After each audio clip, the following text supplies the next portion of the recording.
Silapha namhlanje apha eKurha kwenzeka imbali eMpuma Kapa ngoba sizokuthula i-investor enguMedic Group eza ku-investor kwi-cannabis and hemp apha ePhondweni.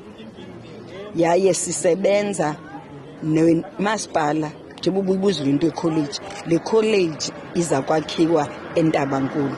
It's an agricultural college ezawujongana ne-agriculture nophuhliso lwe-agriculture. Kuba usazi ukuba emaMpondweni kulapho intsangu ikhoyo yoqobo.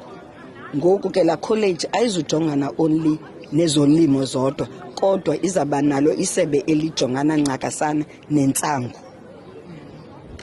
uMedic Group uzabe esebenza apha esebenza nakwela cala ukwenzeba aba lamafama alima intsangu awashiyeki la kudala ngabalimi bentsangu basePondoland xa kujongwa nakwelicala lehemp because into ezimbini kwi-cannabis kube kwi-hemp. I-cannabis ke yilantsangu yoqobo ngokwale language yethu yelicala.